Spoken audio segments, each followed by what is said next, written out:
Welcome to the Building Doctor Show with Jens Johansson.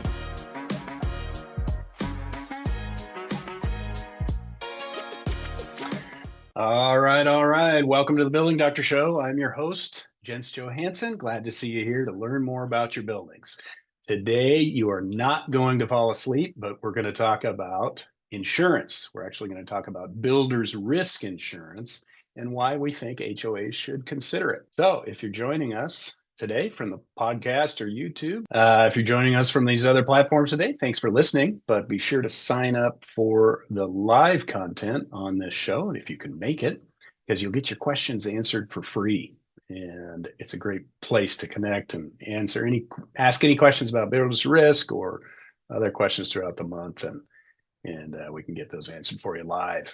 So be sure to visit our website, j2consultants.com, to register for this, and you'll get these emails and you'll have lots of questions, which we hope you do because they help steer the show and give us content for more. So if you have a more specific question, there's always a link that you can stay tuned for and schedule a free one-on-one call with one of us. So our producer, Carolyn's going to be monitoring the chat, and I'll go through the Q&A panel at the end of the show.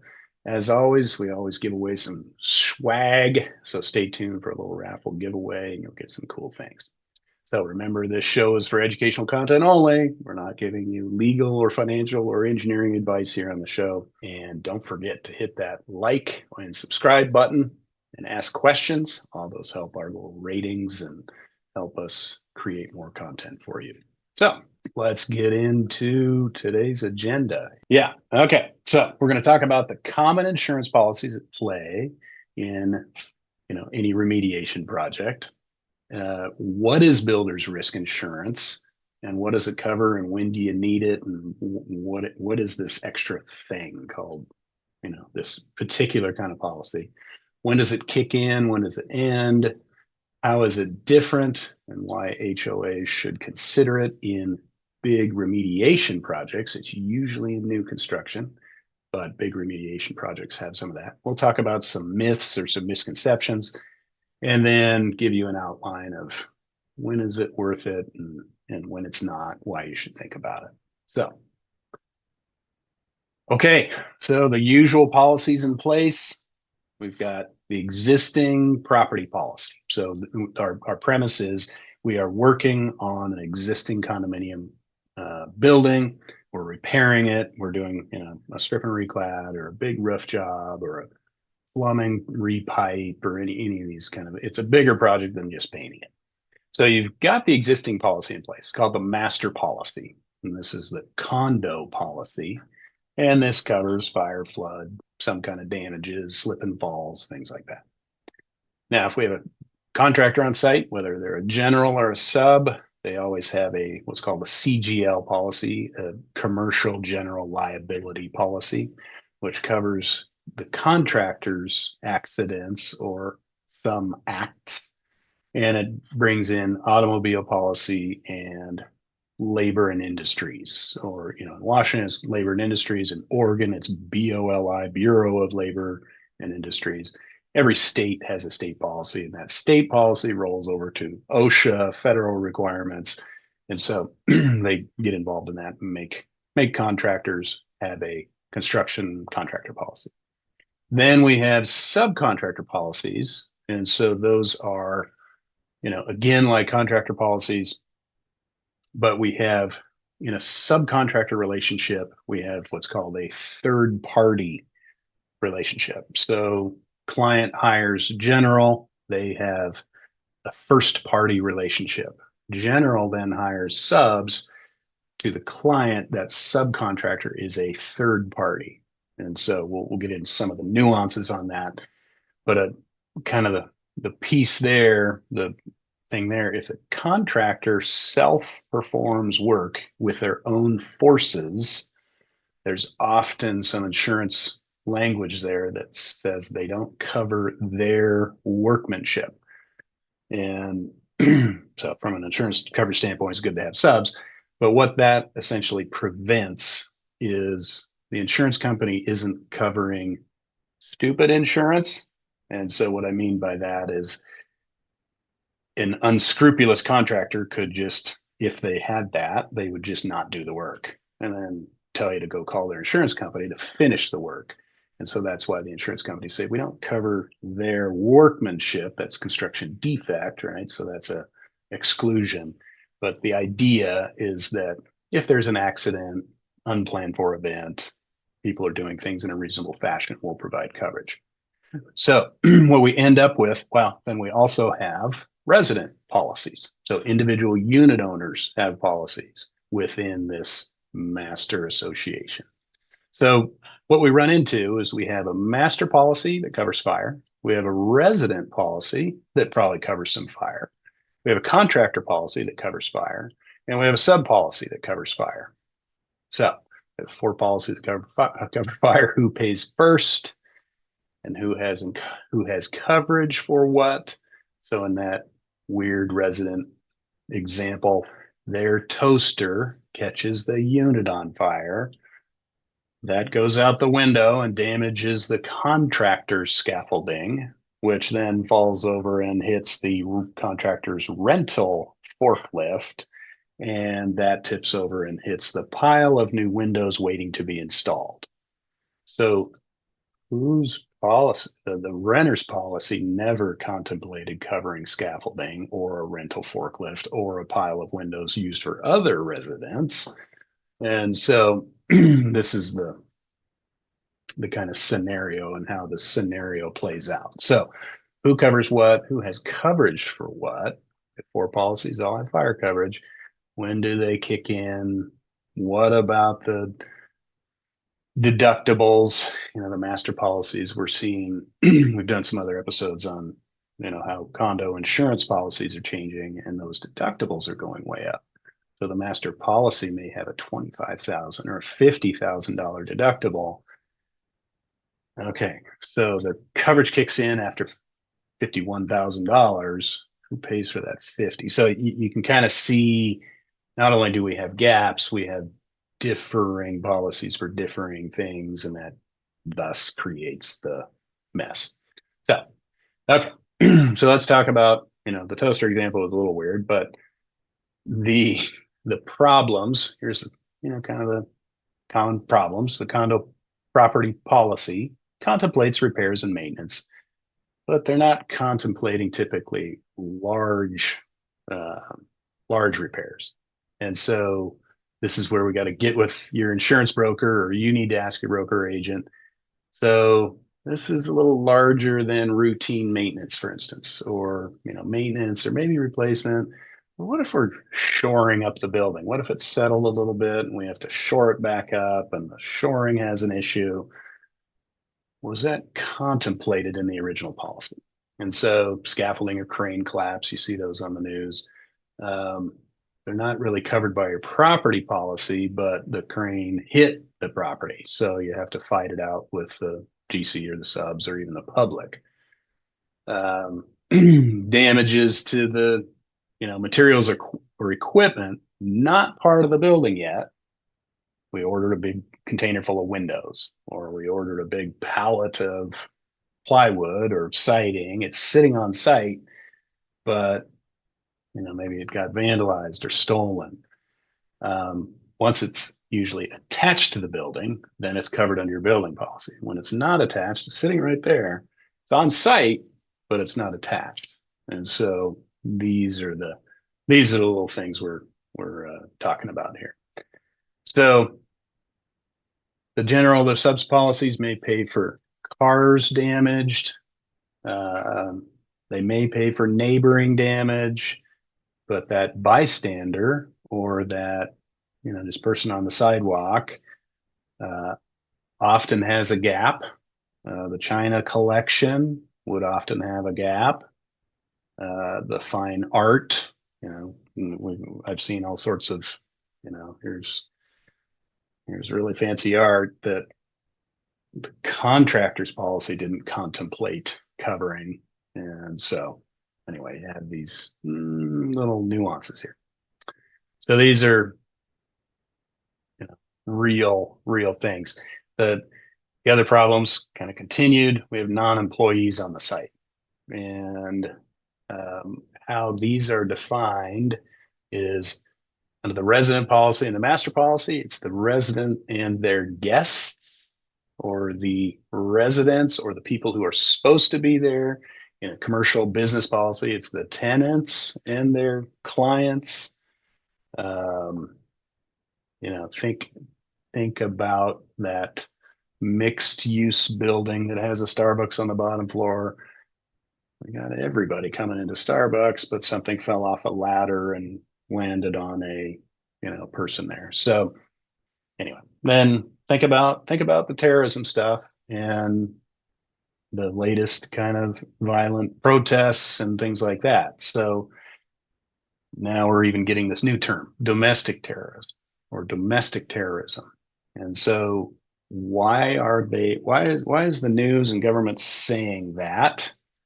Well, they're saying it for insurance coverage and for, kind of FEMA kick in and, all sorts of reasons. But these sorts of things can, oh, that's right. I have all these other people on site and maybe I'm next door to the federal building that was the target of the angst of the protest, but my windows got knocked out too. And so, all right, okay. So contractor has an interesting little coverage thing. Contractor under the Labor and Industries has all employees on site, and how that transfers across if the contractor has a active construction site and the Amazon delivery guy comes up to a unit owner and delivers the package, but the Amazon guy falls in a hole. The Amazon employee is an employee, so the contractor even has responsibility for employees on site, and so that's where the delivery people and stuff like that come into play. So,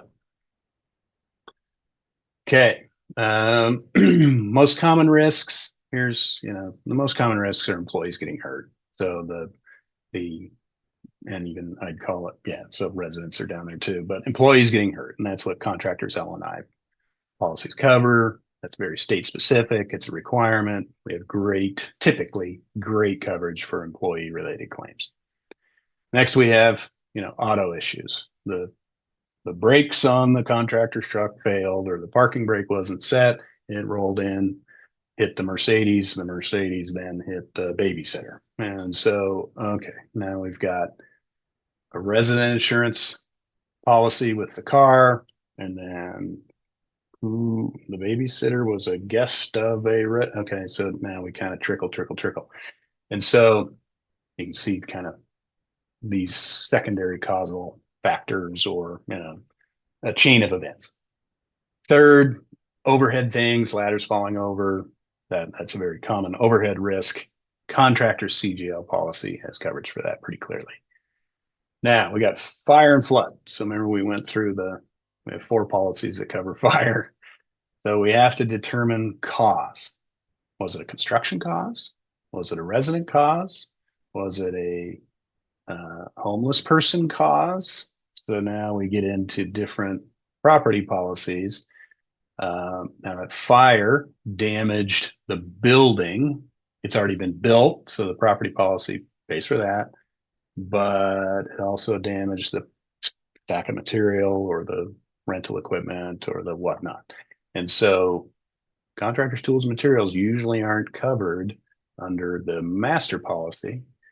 They may or may not be covered under the contractor's policy. So that's, again, understanding what all these policies are doing.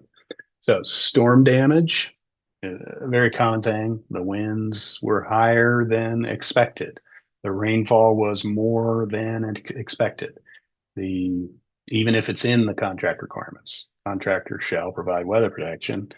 Well, I looked at the storm. It said 20-mile-an-hour winds and 1 inch of rain, but actually we got 60-mile-an-hour winds and 4 inches of rain, and that overwhelmed my weather protection efforts. So we have some, was it reasonable or not? And then, of course, residents and non-residents getting hurt. That's a claim against the contractor usually, but it can be a gray area. Did the resident take off the contractor's safety barrier across the sliding glass door and walked out onto the deck anyway, even though there was a posting that said don't come out on your decks? those types of things. And, obviously theft and vandalism is on the rise. That could be a contractor claim issue. If it's in the contract, you're responsible for covering vandalism or theft of materials not installed. So these are the most common areas. Now we get into kind of reasonableness or negligence. Takes time to prove. And so you had planned for the 20-mile-an-hour storm, but it actually turned into a 70-mile-an-hour storm. Was your planning reasonable for that level of storm? You had planned for, was the temporary chain link fence reasonable, or should it have been locked and double locked, or lights on, or all these things? So was the contractor putting a one board across the sliding glass door to prevent you from going out reasonable, or could you climb under that easily? Should they have boarded the whole door over? So, or maybe their securing actually allowed for break-in and somebody got harmed. So reasonableness and negligence take time to prove delay. And three insurance companies may be willing to pay, but they're also taking that, well, prove it and I'll pay for it. If you're negligent, I'll pay. If you're not negligent, I'm not going to pay. And so there's this standoff. And so these are things that you need to be aware of, and just understand that timing or delay of time is a big risk. Okay, so that's the gray area. Any gray area of claims takes time.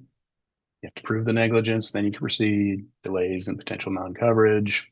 So we kind of talked about this stuff. The scaffoldings tipping over is probably one of the biggest things we see. And so, was it general contractor supplied scaffolding? I remember when lots of generals would buy their own scaffolding because it was cheaper and they could erect it and they could do that. But then they actually made a business decision to move to a sub erecting. So they had more liability coverage, and there's requirements for how the OSHA requirements for how the scaffolding is erected. Did the sub follow all the requirements? And so it's kind of this interesting risk shifting. Again, third party claim or claim involving other parties. Insurance policies will be arguing who pays first, who pays deductibles. No, the deductible is there, that $25,000 or $50,000 deductible. It's not the responsibility of the insurance company to pay that deductible. But is that a damage that then gets assigned to the person who is responsible to pay? And oftentimes the resident policy is left out of that deductible coverage. And so it's interesting to see how we can tie all these things together. And then ultimately cleanup and remediation takes time. So we had a flood. Now we got to dry it out. Now we got to remove stuff. Now we got to kind of take 2 steps back and then rebuild. And so schedule delays and timing delays and all these things. Can we speed back up? Well, that's acceleration demands. So you can see this stuff. So one size fits insurance goes out the window.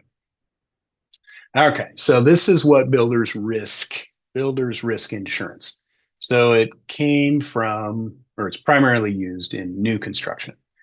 So when we're talking about existing condos, they're already built, they're already a condo, it's already this big, we have a property policy covering it. So new construction is, I've got a 5-story building, I'm building, and I'm on story 4, not quite done yet, can't quite get a property policy yet. I'm during construction, so it's at the builder's risk. The builder is under risk. I got to get this thing built, then get a policy for it. So the market moved in and said, here's a during construction builder's risk policy. Now on the remodels or the existing buildings, it provides a better, more umbrella type coverage of this gap or these times or these delay things we're talking about. So it'll cover damage to materials and equipment before they're installed, even on transport or delivery or stored on site. Covers damage to equipment. Here's the ladders and the pump jacks and the scaffolding and the rental forklifts and things like that. Oftentimes we'll cover losses due to theft and vandalism or an earthquake or something, natural disasters during construction. So again, the scaffolding or break-ins or just anything around that policy. And the big thing is delay costs and some additional weather events. And some of them have just weird. I've seen some really it's kind of umbrella like all-inclusive type coverage things. So great for coverage of all the gaps. And the good ones pay first, then subrogate later. Subrogate means one insurance company chasing another insurance company to get reimbursed. I've paid this, you now need to pay me back. And they do that behind the scenes and even years later. And so you can keep moving with your project. And so, in that, back to that 5-story building, I framed up 3 floors and then the arsonist comes in and burns it down. Now I got to start all over. I got to take that pile of rubble and haul it away. Now I got to get new materials and maybe even redo the foundations because the foundations got hot and cracked and the steel warped. And, so it's that during construction, but also an umbrella for the big policy. And the other big thing to think about is builder's risk is for the project size and it's project based. So if we've got a $10 million project, we can get a $10 million policy. And how that's different is typically most subcontractors and even generals, smaller generals, have a $1 million CGL policy. So once that scaffolding lands on 10 Mercedes, that's their $1 million right there. So the policy is exhausted. It won't pay for anything else after that. And so having a project specific with a larger cost to cover that, I want to cover the whole job. It's a $10 million job, and I want to cover the cost of this. And so you can buy it per project cost. Okay. And then when does it start? When does it kick in? Typically starts when construction or remediation actually starts. It doesn't automatically start when you buy it. And so they want to know when the job starts and then obviously when the job stops. And so it must be purchased like any insurance policy before the event happens or before work begins. In some cases, you can get it a little early to cover materials being stored or transported in advance. This is important for big, large orders, especially now when we're trying to protect against inflation or tariffs or things like that. At moment of contract signing, the contractor it's best business practice to go place their window order right now, because in a month, window prices may go up. But if they can place that big order, they've locked it in. Now they have to deal with this big order, maybe on site. So I've got a bunch of windows sitting here. If kids start throwing rocks at them, we're going to have some problems. But that's how contractors can what's called buy out a job. Buy it out at today's prices. Who cares what happens in the next 12 months? They've secured the price and we've negotiated that. So especially when we're front loading pricing or purchasing, it's nice to have builder's risk to cover that. So again, there's been some misconception. Can I buy the policy and have retroactive coverage? No, got to buy it first so you're protected, just like any policy. Okay. When does it end? So it ends when the construction project is either substantially complete. So once that building is built and I've got certificate of occupancy, now I go get a property policy. Or once that addition has been added, I go add that square footage to my property policy. So then the builder's risk policy says, okay, this is really for the building or the repair. Once the repair is done, it terminates, and you don't get any more coverage for what ifs. And so from the insurance company standpoint, They don't want to continue insuring vandalism and continue insuring theft. Hey, the project's done. Here's your, it's typically tied to the CFO, certificate of occupancy, or substantial completion. Or they'll give you, 30 to 90 days to get your other policies in place and be done. If the project is abandoned or delayed, they may have some verbiage in there to say, yeah, it's really for during construction. Little bit about occupied remediation. So, if the residents are using it, you need to work with your builder's risk policy and say, this is fully occupied. We want it for the gap insurance. We want it for the umbrella. We want it for the project pricing. And so they understand what they're insuring you for. So you will get back to your property policy. Okay, so the differences. So standard property policy protects a building as it exists, includes permanent structures, personal property, standard perils, fire, theft, etc. So the builder's risk covers buildings instruction during these times, and during the building or during the construction. The coverage for the standard policy doesn't cover major alterations or that chain of events. I didn't contemplate you having this and this and this and this going on. I was selling you a year-long property policy, assuming you would be doing normal condo things, but you're doing some extra stuff. So that's where the builder's risk comes in, covers, provides these additional things. And then your standard policy covers, if it's damaged after construction. This builder's risk is temporary during construction, during repairs, and it ends. So that's kind of the differences or how they kind of work together and supplement each other. Okay, why HOA should consider it? Protection during construction, covers project materials and work in progress, mitigates risks for delays and accidents, protects HOA's investment and coverage gaps, often required by lenders and mortgage companies, eliminates the gaps or confusion, pays first, then they go collect, and we've got covers the cost of the project. And so like I said, most sub policies or contractor policies, $1 million, you can get bigger coverage for this. So the big takeaways here, often required by lenders. So this is the lenders. If you're doing an HOA loan, they're saying, hey, that's fine. We'll give you, $10 million to fund these repairs, and you can figure out how to do your assessment to pay back the loan. But as a requirement of the lender, we want to build a risk policy to make sure there's no delays, no gaps, no weirdness, no additional funds going to pay for deductibles, and just disputes that contractor gets mad and leaves because you burned his forklift down and he doesn't have money in that, or you burned his pile of windows down and he doesn't have an extra $150,000 to order new windows. And so we're seeing the lenders now as one of their requirements, actually requiring it.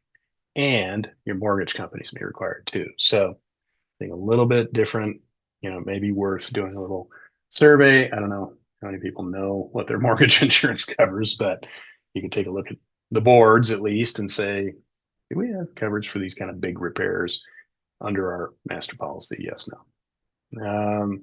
And so then, why you should consider it. If you're seeing these coverage gaps, if you kind of have a weak master policy because they were going to cut you off and this is the last ditch policy you could get just so you have something, but it has huge deductibles and everybody's kind of scared of it.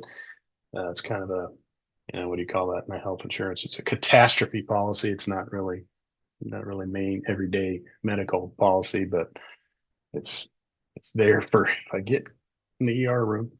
And so you might, we kind of have a weak master policy that has lots of gaps. So this builder's risk might be a really good idea to reinforce things. And then the same with contractors I've really got to work with this guy for his price, but his insurance coverage isn't great, or I wish he had more. And so it's another nice way to make you sleep better. So, and then again, cost of the project is a big deal. Okay. Here's some of the common misconceptions. Clients saying if the contractor has a CGL policy, does the HOA really need additional insurance? And so we've talked about several scenarios, and I hope that you can see some of these gaps in here. And so, and especially materials stored on site or damage to partially completed work. The misconceptions of you can't use it in big repair projects. Well, you can, and that's what we're talking about today. So it's not just for new. So let's see, and we talked about holes, but this is when do we think you need it? When do you actually need it? When does J2 think you need it? You have a large complex project. We're recladding everything. There's lots of buildings. You're obviously doing a whole bunch of work. We're getting down to the framing layer. We're pulling off sheathing. We're exposed, lots, heavy duty work. Plumbing replacements. We're inside of every single unit. We're touching everything. We're there's water supplies and pipes being turned on and off every single day. Major roofing, big abatement jobs, big HVAC jobs. Again, all these are really involved with the inside and outside. Project where there's lots of expensive materials stored on site for a long time. So this is the pre-buying, and we're seeing, we're trying to be as cost conscious as possible in this changing environment. And so we're seeing contractors pre-buy. Let's buy it now, and we're going to use it in 12 months. And then project with high exposure to theft, fire, and vandalism. So this is the Fed, you may be next door to the federal building. The federal building is the target of all the protest angst, but fire and rocks and whatever get thrown through your building, graffiti, just on and on and on. And then if we've got theft and lots of people potentially on property. So I've got a busy site. It's right next to a bus stop. All the people hanging, waiting for the bus are kind of getting impacted or potentially exposed to whatever's happening in this job.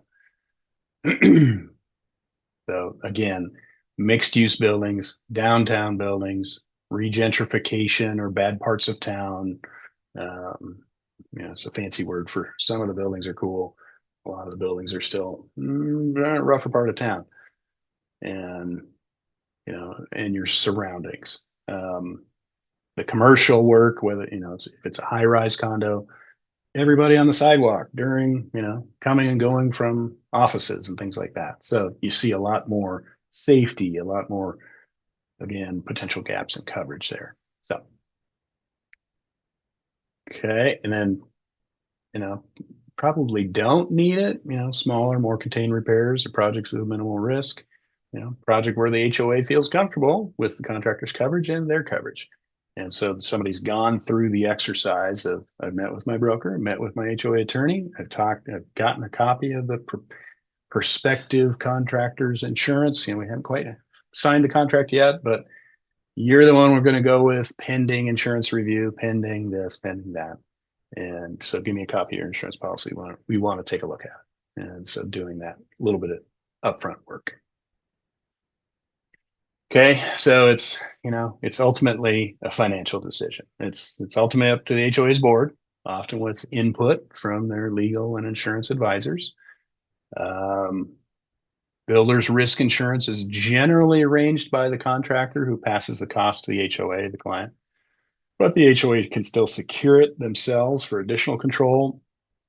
But this policy is priced on the contractor's risk experience and the insurance company's risk assessment of the contractor. And so what that means is the contractor's insurance broker has worked with this contractor for a long time, knows their safety record, they haven't had insurance claims. They've done several builder's risk policies in the past, never had a claim on it. And so they get, preferred rates. And or if the HOA buys it and says, hey, we want this builder's risk policy, the insurance company is still going to say, who are you going to use? ABC Construction. Okay, we got to look them up. Here's the cost for you.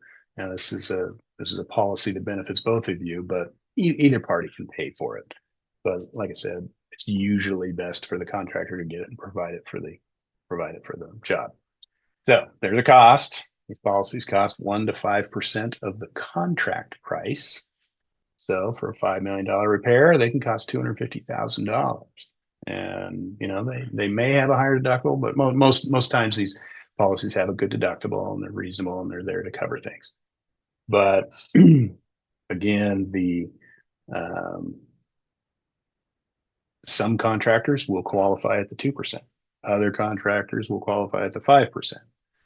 And so we'll talk about that in a little bit. But we've got factors to consider.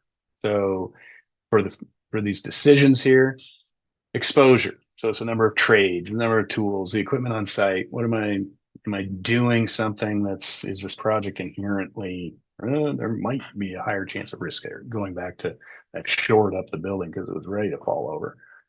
Or is it just putting new siding on? It's pretty easy. So type of work, who really bears the risk if something happens, timing and delays, things like that.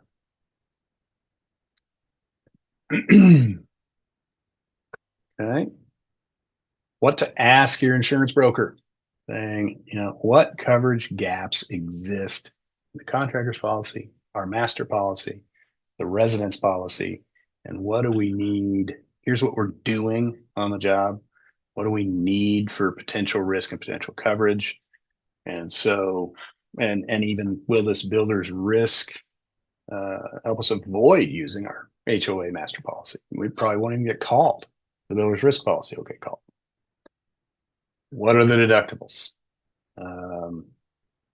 So should we put it in the contract and make the contractor provide it? Or should we buy it with the knowledge that the contractor is on there and we're managing it? So this is a management question as opposed to, who has the relationship with the builder's risk agent to get anything. If the contractor buys it, can you make them do something?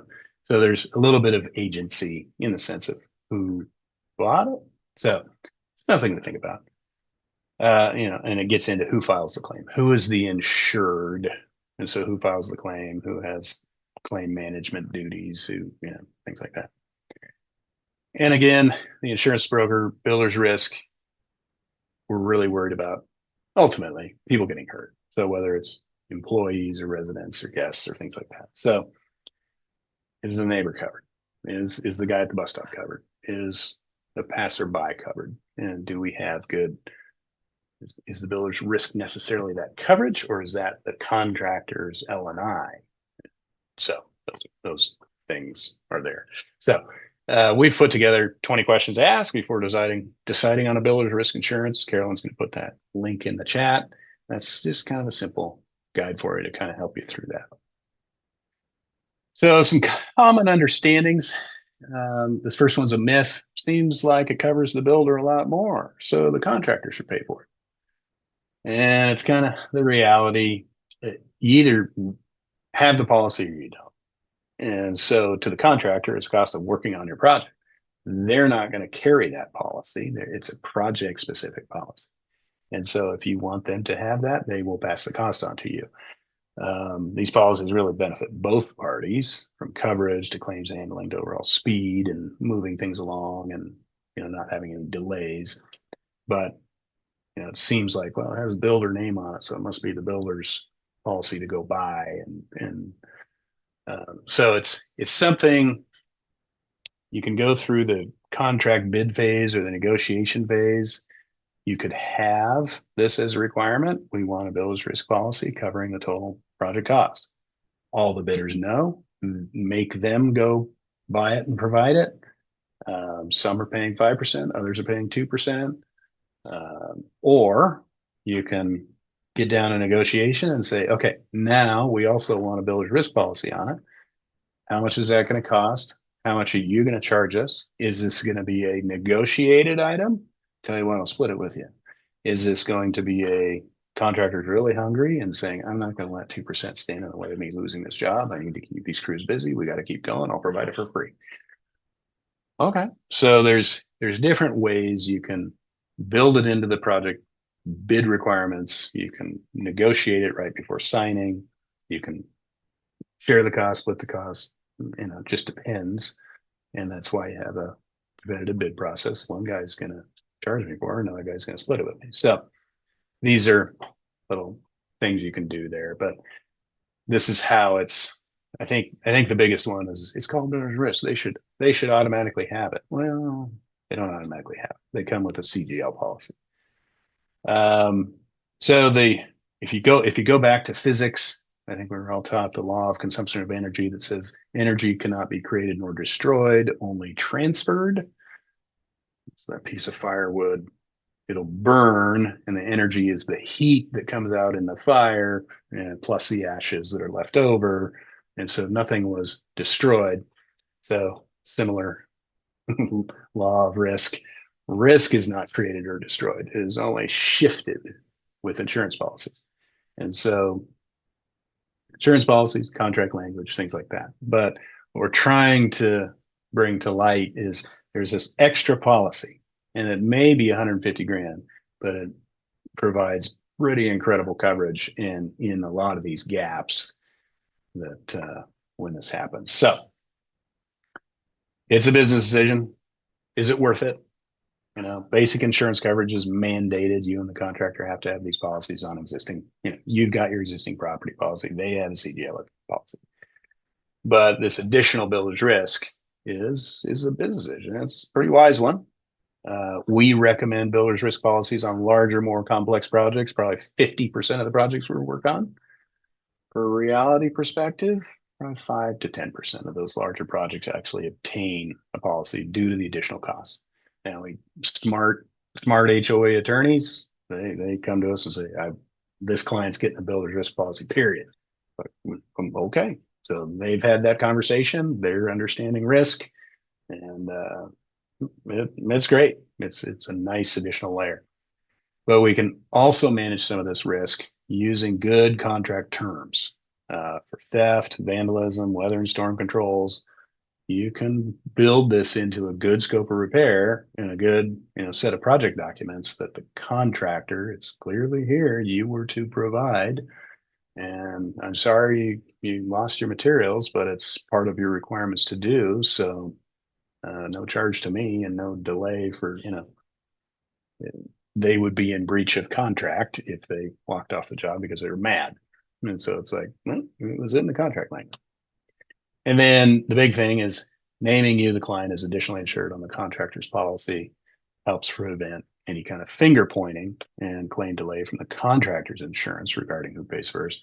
And in addition, if the contractor is buying the builder's risk policy and getting your name on it or additionally insured or however that connection happens allows you to, again, be in that position.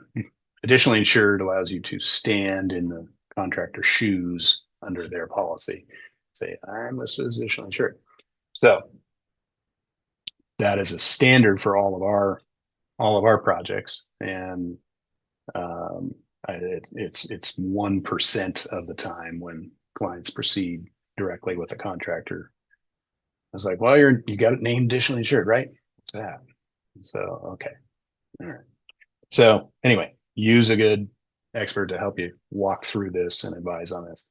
And then the biggest piece is you're no longer subject to those $1 million limits that they go pretty fast when new cars cost $100,000 these days, but not to mention medical claims and property damage and a gas explosion, a fire. These can be they can get out of control pretty fast.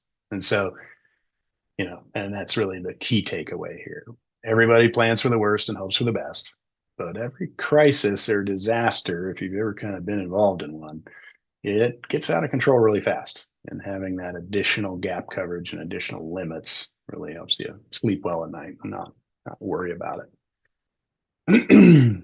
So that's what insurance is, or that's what builder's risk insurance is. So if you got some questions about your building, use this. If you like typing, type learn.j2consults.com/consultant on call. Use the QR code, scan that. That gets you into set up a 15-minute call, and we can go from there. We can talk more about insurance. But put your questions in the Q&A now, and let's talk about some questions.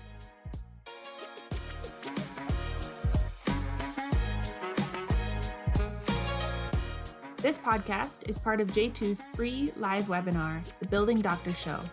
To attend the live show and ask your questions during the Q&A, visit www.j2consultants.com.